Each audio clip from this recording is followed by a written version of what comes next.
ಶ್ರೀಯುತ ವಿಜಯದೇವೇಗೌಡರು ನಮ್ಮ ಬಾಂಧವ್ಯ ಇತ್ತು. ಯಾವುದೋ ಕಾರಣದಿಂದ ಅವರು ನಮ್ಮನ್ನು ತುಂಬ ನೆಗ್ಲೆಕ್ಟ್ ಮಾಡೋಕ್ಕೆ ಶುರು ಮಾಡಿದ್ರು. ನನಗೂ ಏನೋ ಸ್ವಲ್ಪ ಸಾಲ ಎಲ್ಲ ಕೊಟ್ಟಿದ್ದಾರೆ. ಆ ಸಾಲ ನಮಗೇನು ಬೇಡ, ನಾವು ಕಟ್ಟಲಿಕ್ಕೆ ರೆಡಿ ಇದ್ದೀವಿ. ಆದರೆ ಎಷ್ಟೇ ಸರಿ ಹೋದರೂ ಅವರು ನಮಗೆ ಯಾವುದೇ ರೀತಿಯ ಗೌರವ ಆಗಲಿ ಅಥವಾ ಇನ್ನೊಂದಾಗಲಿ ಕೊಡೋ ಪಂಚಾಯತ್ಗೆಲ್ಲಿ ಅವರು ಇರಲಿಲ್ಲ. ಇಲ್ಲೇ ಇದ್ದಾರೆ. ಮೊನ್ನೆ ಇವರು ಗುರುವಳ್ಳಿ ಮಂಜಾತ್ ಅಂತೇಳಿ ಅವ್ರದ್ದು ಏನೋ ಒಂದು ಸ್ವಲ್ಪ ಸಾಲ ಇತ್ತು. ಅವರಿಗೆ ಮೊನ್ನೆ ನಿಂಗೆ ರಿನ್ಯೂವಲ್ ಮಾಡ್ತೀನಿ ಬಾ ಅಂತೇಳಿ ಸಬ್ ರಿಜಿಸ್ಟ್ರಾರ್ಗೆ ಕರ್ಕೊಂಡು ಹೋಗಿ ಅವರೇ ಎಲ್ಲ ಪೇಪರ್ ಮಾಡ್ಕೊಂಡು ಅವರೇ ರಿಜಿಸ್ಟರ್ ಮಾಡ್ಕೊಂಡಿದ್ದಾರೆ. ಇವ್ರಿಗೆ ಗೊತ್ತಿಲ್ಲ, ಇವ್ರು ಓಡಿ ಬಂದಿದ್ದಾರೆ, ಇವರು ಸೈನ್ ಮಾಡಲಿಲ್ಲ, ಇಲ್ಲೇ ಇದ್ದಾರೆ. ಹಾಗೆ ನಮ್ಮ ಚಂದ್ರಣ್ಣ ಅಂತ ಇದ್ದಾರೆ, ನನಗೂ ಭಾರಿ ಹಳೆ ದೋಸ್ತಿ, ಅವರು ಎಲ್ಲ ಇದ್ದಾರೆ. ಅವರು ಒಂದು ಶರಾವತಿಯಲ್ಲಿ ಒಂದು 50,000 ರೂಪಾಯಿ ಸಾಲ ಮಾಡಿದರು. ಹಾಗೆ ಅದ್ರ ಮೇಲೆ ಅವರ ಸಹ್ಯಾದ್ರಿ ಅಡಿಕೆಯಲ್ಲೂ ಅವರೊಂದು ಲಕ್ಷ ರೂಪಾಯಿ ಸಾಲ ಮಾಡಿದರು.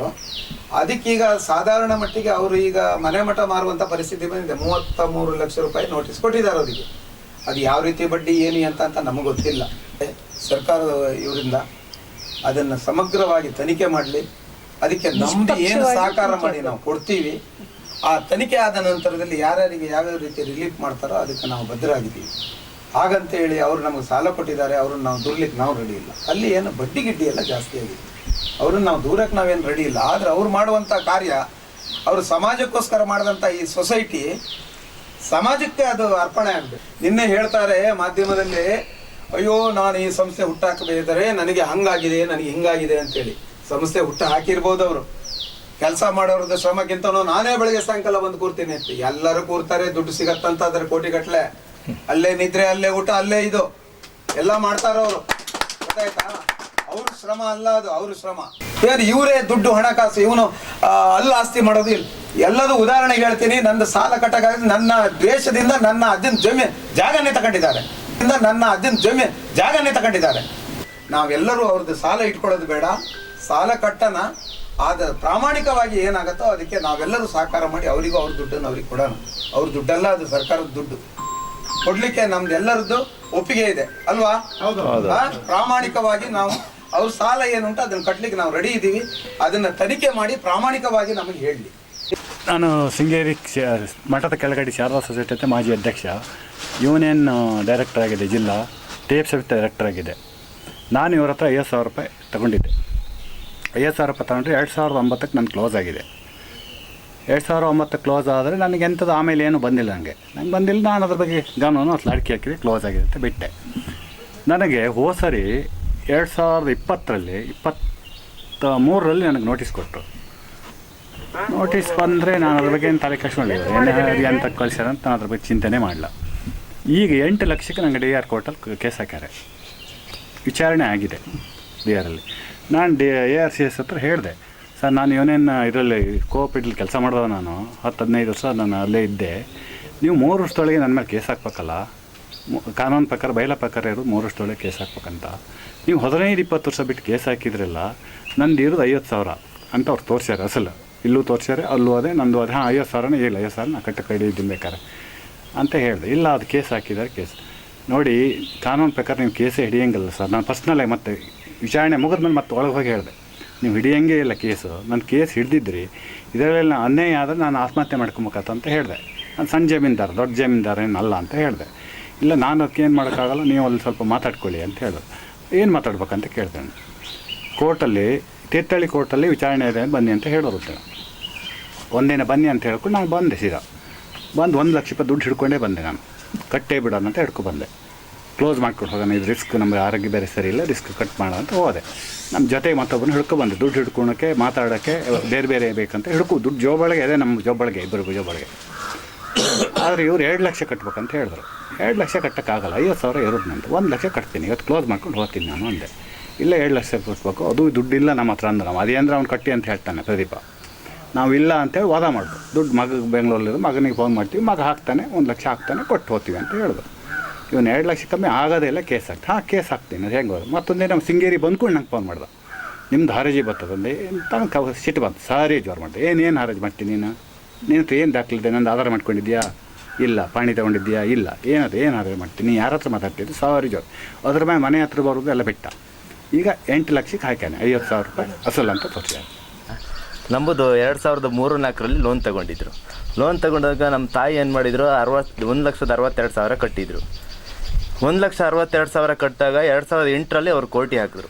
ಕೋಟಿ ಹಾಕ್ದಾಗ 2013ಕ್ಕೆ ನಮಗೆ ಕೋರ್ಟ್ ಕೇಸ್ ಮುಗೀತು. 1,62,000 ಕಟ್ಟಿದ್ದೀರಾ, ನೀವು ಮುಗೀತು ಅಂದರು. ಅಲ್ಲಿಂದ ಶಿವಮೊಗ್ಗ ಕೋಟಿ ಹಾಕಿದ್ರು. ಅಲ್ಲೂ ನೀವು ಇಷ್ಟು ಕಟ್ಟಾಗಿದೆಯಲ್ಲ ಇನ್ನೆಂತ ಕೋಟಿ ಹಾಕ್ತಾರಂತ ಅಲ್ಲೂ ಕ್ಲೋಸ್ ಮಾಡಿದ್ರು, ಕಳಿಸಿದ್ರು. ಆಮೇಲೆ ಏನು ಮಾಡಿದ್ರು, ನಮ್ಮ ಕೋರ್ಟಲ್ಲಿ ಆಗಿದೆಯಲ್ಲ ಇನ್ನೇನು ಕಟ್ಟೋಕ್ಕೇನು ಬರೋಲ್ಲ ಅಂತ ಸುಮ್ಮನೆ ಇದ್ದು. ಆಮೇಲೆ ಏನು ಮಾಡಿದ್ರು ಇವರು 2025ರಲ್ಲಿ ನಾವೇನು ಮಾಡಿದ್ರು, ಒಂದು ನೋಟಿಸ್ ಕಳಿಸಿದ್ರು 15 ಲಕ್ಷ ಅಂತ. ನಾವೇನು ಮಾಡಿದ್ರು ಅಲ್ಲಿಂದ ನಾವು ಕೋರ್ಟಿಂದ ಲಾಯರಿಂದ ಒಂದು ನೋಟಿಸ್ ಕಳಿಸ್ದೆ. ಏನಮ್ಮ ಇದು ನಾವು ಹೋಗಿ ಕೇಳಕ್ಕೆ ಹೋದೆ, ಇಲ್ಲಪ್ಪ ಲೋನ್ ಕ್ಲಿಯರ್ ಆಗಿಲ್ಲ ಅಂದರು. ನಾ ಆಮೇಲೆ ಲಾಯರಿಂದ ನೋಟಿಸ್ ಕಳಿಸ್ದೆ, ಆದರೂ ಇದು ಬರಲ್ಲ. ಅಮ್ಮ ಬೇಡ ಕೋರ್ಟಿಂದನೇ ನೋಟಿಸ್ ಕಳ್ಸೋಣ ಅವರಿಗೆ ಸಂಘಕ್ಕೆ ಅಂತ ಹೇಳಿದೆ. ಕೋರ್ಟಿಂದ ನೋಟಿಸ್ ಕಳಿಸ್ದೆ ಸಂಘಕ್ಕೆ, ಇದೇನು 15 ಲಕ್ಷ ಡಾಕ್ಯುಮೆಂಟ್ಸ್ ಕೊಡಿ ಅಂತ. ಇವರು ಏನು ಮಾಡಿದ್ರು ಅದನ್ನೇ ತಗೋಗಿ AC ಕೋರ್ಟಿ ಹಾಕ್ತರು. AC ಕೋರ್ಟಿ ಹಾಕಿದ್ರು 15 ಲಕ್ಷ ರೂಪಾಯಿ ಲೋನ್ ಇದೆ ಅಂತ ಹಾಕಿದ್ರು. ಯಾವಾಗ ಲೋನ್ ತೊಗೊಂಡಿದ್ದು ಅಂತ ಹಾಕಿದ್ರು, ಒಂದು 3-4ರಲ್ಲಿ ಲೋನ್ ತೊಗೊಂಡಿದ್ದಲ್ಲ 6-7ರಲ್ಲಿ ಲೋನ್ ತೊಗೊಂಡಾನೆ ಅಂತ ಹಾಕಿದ್ರು. ಲೋನ್ ಕೊಡ್ಬೇಕಾದ್ರೆ ಬಾಂಡ್ ಪೇಪರ್ ಬೇಕಾ ಬೇಡ? ಬಾಂಡ್ ಪೇಪರ್ ಇಲ್ಲ, ಚೆಕ್ ಇಲ್ಲ, ಏನಂದರೆ 1-2 ಚಲನ್ನು. ನಾವು ಅಲ್ಲಿ AC ಅವರೇ ನಮ್ಮ ಎದುರುಗಡೆ ಇದ್ಕೊಳ್ರು, ಇದೇನ್ರಿ ಇದು ಡಾಕ್ಯುಮೆಂಟ್ಸು ಅಂದರು. ಅಲ್ಲಿ ಲಾಯರ್ ಅವ್ರು ಹೇಳ್ತಾರೆ, ಕರೆಕ್ಟ್ ಇದೆ ಕಣ, ನೀನು ಅದೇನು ಸರಿ ಇದೆ, ನೀವು ವಾದ ಮಾಡಿ ನಾವು ಮೇಲೆ ಹೋಗ್ಬೇಕು ಅಂತಾರೆ. ಅವಾಗ ಅವ್ರು ಸೈಲೆಂಟ್ ಆಗ್ತಾರೆ. ನಾವಾಗ ಆಯ್ತು ಸರ್ ಅಂತ. ನಮಗೀಗ 3 ವರ್ಷ ಆಯಿತು, ಇನ್ನು ಕೋರ್ಟಲ್ಲಿ ಏನೂ ಉತ್ತರ ಇಲ್ಲ. ಹೋದ ತಕ್ಷಣ ನಾವು ಲಾಯರ್ ಫೀಸ್ ಕೊಡಬೇಕು, ಬರಬೇಕು, ಅಲ್ಲಿ ಬಿರಿಯಾನಿ ತಿನ್ಕೋಬೇಕು, ಬರಬೇಕು ಅಷ್ಟೇ. ಮತ್ತೇನು ಇಲ್ಲ ಅಂದರೆ ಏನೂ ಇಲ್ಲ ಅವ್ರದ್ದು ಏನು. ಅಲ್ಲಿ ಏನಂದರೆ ಬರೀ ಸುಮ್ಮನೆ ಹೋಗಬೇಕು, ನಮ್ಮನ್ನು ಇನ್ನು 5 ವರ್ಷ ಅಳಿಸ್ತಾರೆ, ನಮಗೆ ಗೊತ್ತು. ಈಗ ನಮಗೀಗ ನನ್ನ ವಿಚಾರಣೆನೇ ಆಗಿಲ್ಲ, ಇನ್ನು 3 ವರ್ಷಕ್ಕೆ ನನ್ನ ವಿಚಾರಣೆ ಆಗಿಲ್ಲ, ಇನ್ನು 3 ವರ್ಷ ಆಗ್ಬೋದು ನನ್ನ ವಿಚಾರಣೆ ಆಮೇಲೆ ಅಷ್ಟೊತ್ತಿಗೆ ಆಯಿತು ಅಂತೇಳಿ ಈಗ 2006-7ಕ್ಕೆ ಲೋನ್ ತೊಗೊಂಡಿದ್ದಾರಲ್ಲ, ನಂಗೆ ಒಂದು ಇದು ಚಲನ್ ಕೊಡಿ ಅಂತ ಕೇಳಿದೆ. ಯಾವುದೋ ಒಂದು ರಸೀದಿ ಕೊಡಿ, ಏನಕ್ಕೆ ಆಧಾರದ ಮೇಲೆ ಕೊಟ್ಟರೆ ಅಂತ. ಬಾಂಡ್ ಪೇಪರ್ ಇಲ್ಲಲ್ಲ ಸರ್, ಅದು ಹೆಂಗೆ ಕೊಡ್ತಾರೆ ಅಂತ. ಯಾವುದೋ ಒಂದು ಚಲನ್ ಮೇಲೆ ಸೈನ್ ಹಾಕ್ಕೊಂಡಿದ್ರು. ಅಲ್ಲಿ ನೋಡೋ ತನಕ ಅಪ್ಪ ಅಮ್ಮನ ಸೈನ್ ಇದೆ. ಆಮೇಲೆ ನೋಡೋ ತನಕ 3-4ರಲ್ಲಿ ಆ ಚಲನ್ ಇಲ್ಲ. 3-4ರಲ್ಲಿ ಪವರ್ ಆಫ್ ಅಟರ್ನಿ ಇದೆ, ಬಾಂಡ್ ಪೇಪರ್ ಇದೆ. ಬಾಂಡ್ ಪೇಪರ್ 3-4ರದ್ದು ಇದೆ. 6-7ರಲ್ಲಿ ಪವರ್ ಆಫ್ ಅಟರ್ನಿ ಇಲ್ಲ, ಬಾಂಡ್ ಪೇಪರ್ ಇದೆ. ಅದನ್ನು ಉಲ್ಟಾ ಪಲ್ಟಾ ಮಾಡಿದ್ದಾರೆ.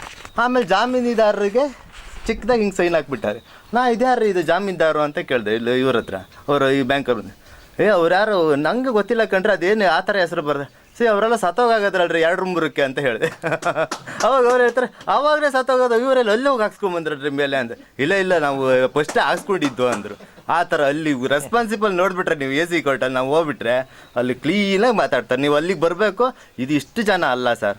ನೀವು ಯಾವುದೇ ಮಾಧ್ಯಮದವರು ಯಾರೇ ಆದರೂ, ನಾವು ಇಷ್ಟಿಷ್ಟು ಚೆನ್ನಾಗಿ ಹುಡುಗರೆಲ್ಲ ಹೋದಾಗ ನಾವು ವಯಸ್ಸಾದವ್ರು ಬಂದು ಬಸ್ ಸ್ಟ್ಯಾಂಡಲ್ಲಿ ಕೂತಿರ್ತಾರೆ, ಗಂಡದಿಕ್ಳು ಕೋರ್ಟಿಗೆ ಬಂದಿರ್ತಾರೆ, ಎಲ್ಲೋ ಒಬ್ಬ ಬೀದಿಲಿ ಕೂತಿರ್ತಾನೆ, ಆ ಬ್ಲಡ್ ಹಂಗಿಂಗ್ ಉರಿಯಲ್ಲ ಅವ್ರು ನೋಡಿಬಿಟ್ರೆ. ನಾನು ಎಷ್ಟೋ ಸರಿ ಹೇಳ್ಬಿಟ್ಟಿನಿ, ಏನ್ರಿ ಇದು ಕರ್ಮ ಈ ಥರ ಅಂತ. ಅವ್ರು ನಡ್ಕೊಬರೋಕ್ಕಾಗಲ್ಲ. ಅವನಿಗೆ ನೋಡ್ತಂಕ 18 ಲಕ್ಷ, ಅವನಿಗೆ ಇವತ್ತು ನಾಳೆ ಸತ್ತೋತಾನೆ ಅವನಿಗೆ 22 ಲಕ್ಷ. 22ರಲ್ಲಿ ನನಗೊಂದು ಮದುವೆ ಮಾಡಬೇಕಿತ್ತು, 16 ಲಕ್ಷ ಬೇಕು ಅಂತ ಕೇಳಿದೆ. ಆಯಿತು ಕೊಡುವ ಅಂತ ಹೇಳಿದ್ರು. ಹಿಂದೆ ಲೋನ್ ಮಾಡಿ ನಾವು ಅಡಿಕೆ ತುಂಬ ಹಾಕ್ತಾಯಿದ್ವಿ ಸಹ್ಯಾದ್ರಿ ಸೊಸೈಟಿಯಲ್ಲಿ. ಹಿಂದೆ ಪ್ರತಿ ವರ್ಷ ರಿನ್ಯೂ ಮಾಡ್ತಾಯಿರೋದು, ಸೈನ್ ಮಾಡಿಸ್ಕೊಳ್ಳೋದು, ರಿನ್ಯೂ ಮಾಡ್ತಾಯಿದ್ರು. 60 ಲಕ್ಷ ಇದೆ ಅಂತ 60 ಲಕ್ಷನ ಜಮಾ ಮಾಡಿದ್ದಾರೆ, ರಸೀದಿ ಕೊಟ್ಟಿದ್ದಾರೆ.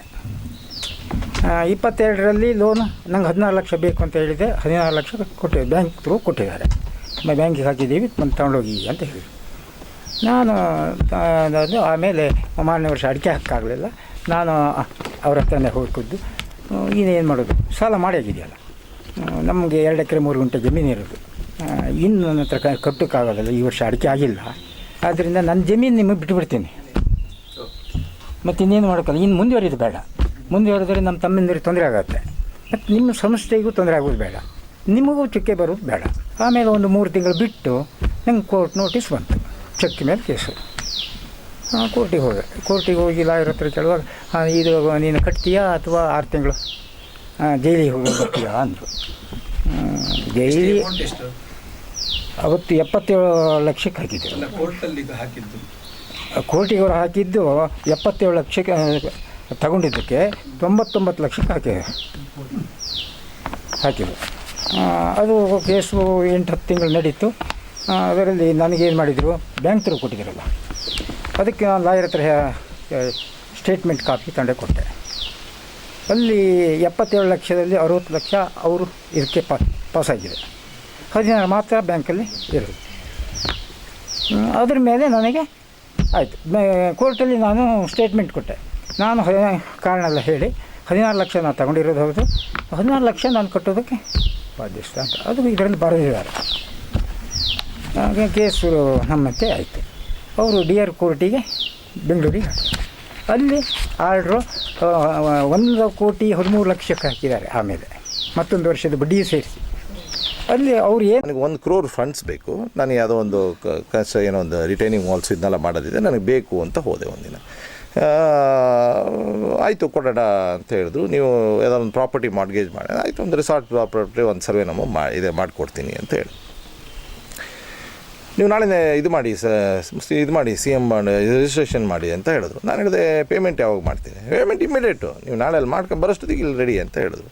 ಸೊ ಅದಾಗಿ 1-2 ದಿನದಲ್ಲಿ ನಾನು ಹೋಗಿ ಸಬ್ ರಿಜಿಸ್ಟ್ರಾರ್ ಇದಕ್ಕೆ ಹೋಗೋಕ್ಕಿಂತ ಮುಂಚೆ ಇವರು ಆ ಚಂದ್ರಕಲಾ ಅವರು ಕೆಲವು ಸೈನ್ ಹಾಕೋದಕ್ಕೆ ಅಂತ ಕರೆದ್ರು. ಅಲ್ಲಿ ಹೋಗಿ ನೋಡ್ತೀನಿ 5 ಕೋಟಿ ಅಂತ ಬಂದಿದ್ದಾರೆ.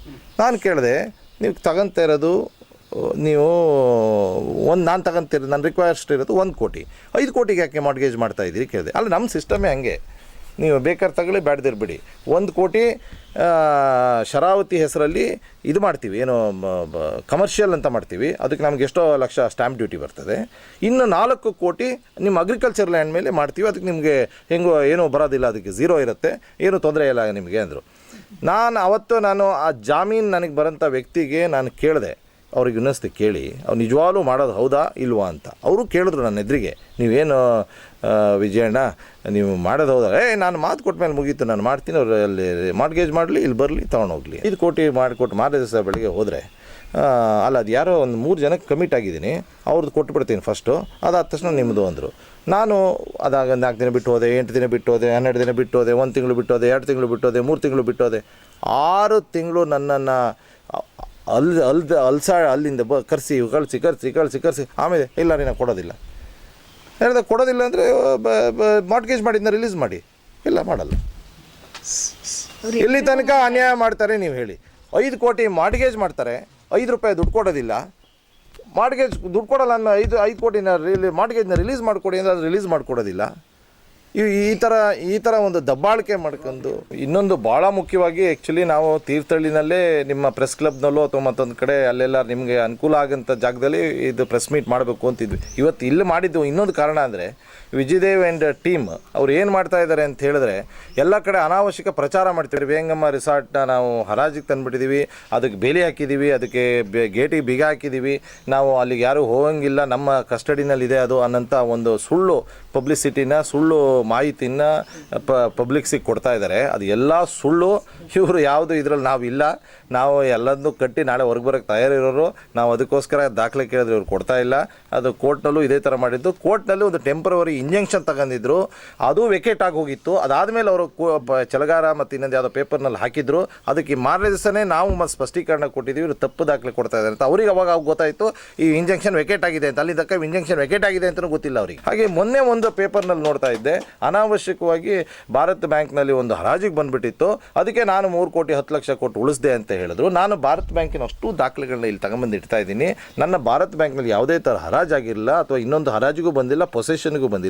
ನಂದು ಬರೀ NPA ಆಗಿತ್ತು ಬಿಕಾಸ್ ಆಫ್ ಕೋವಿಡ್. ಅದರ ನಂತರದಲ್ಲಿ 3 ತಿಂಗಳು ಕಟ್ಟಿದ್ರೆ NPA ಆಗುತ್ತೆ, ನಾನ್ ಪೊಸೆಷನ್ ಅಕೌಂಟ್. ಅದಾಗಿತ್ತೇ ಹೊರತು ಹರಾಜು ಏನಾಗಿಲ್ಲ. ಅದನ್ನೆಲ್ಲ ಇವರು ಸೃಷ್ಟಿ ಮಾಡ್ಕೊಂಡು ಸುಮ್ಮನೆ ಮೀಡಿಯಾಕ್ಕೆ ರಾಂಗ್ ಪಬ್ಲಿಸಿಟಿ ಮಾಡ್ತಾ ಇದ್ದಾರೆ. ಅದ್ರ ಮೇಲೂ ನಾನು ಸೂ ಮಾಡ್ತಾ ಇದ್ದೀನಿ. 2ನೇದು. 3ನೇದು, ತಪ್ಪು ದಾಖಲೆ ಕೊಟ್ಟು ಈ ಸೊಸೈಟಿ ಇಷ್ಟು ಕೋಟಿ, ಈ ಕೊಟ್ಟು ಸೊಸೈಟಿ ಈ ಕೋಟಿ, ಸುಮ್ಮನೆ ಸುಳ್ಳು ಒಂದು ಫಿಗರ್ಗಳನ್ನ ಹಾಕಿ ನಮ್ಮ ತೇಜೋವಧೆ ಮಾಡ್ತಾ ಇದ್ದಾರೆ. ಆ ಫಿಗರ್ಗಳು ತಪ್ಪು. ಒಂದು ಪಕ್ಷ ಅದು ಫಿಗರ್ ನಿಜನೇ ಆಗಿದ್ರು ಅದನ್ನು ಹಾಕೋದಕ್ಕೆ ಇವ್ರು ಯಾವುದೇ ಥರ ಅಧಿಕಾರ ಇಲ್ಲ ಬ್ಯಾಂಕ್ನವರಿಗೆ ಅಥವಾ ಸೊಸೈಟಿಯವರಿಗೆ. ಇವ್ರು ಹಾಕಬೇಕು ಅಂದರೆ ಅದನ್ನ ಕೋರ್ಟಿಂದ ಪರ್ಮಿಷನ್ ಬೇಕು. ಇವೆಲ್ಲ ಪಾಯಿಂಟ್ಸ್ಗಳನ್ನ ಇಟ್ಟು ನಾನು 3 ಜನ ಸೊಸೈಟಿಯ ಸೆಕ್ರೆಟ್ರಿಗಳ ಮೇಲೆ, ಇವರು ಬೋರ್ಡ್ ಮೇಲೆ ನಾನು ಡಿಫಮೇಷನ್ ಹಾಕ್ತಾಯಿದ್ದೀನಿ. Criminal as well as A civil ಎರಡೂ ನಾನು ಹಾಕ್ತಾಯಿದ್ದೀನಿ. ನಮ್ಮ ವಕೀಲರು ಅದನ್ನ ರೆಡಿ ಮಾಡ್ತಾ ಇದ್ದಾರೆ. ಇವತ್ತು ನಾಳೆ ನಾನು ಅದನ್ನು ಫೈಲ್ ಮಾಡ್ತಾಯಿದ್ದೀನಿ. ಮೀಡಿಯಾ 9 ಕನ್ನಡ ನಿರ್ಭೀತಿಯಿಂದ ನಿಮ್ಮ ಜೊತೆಗಾರ.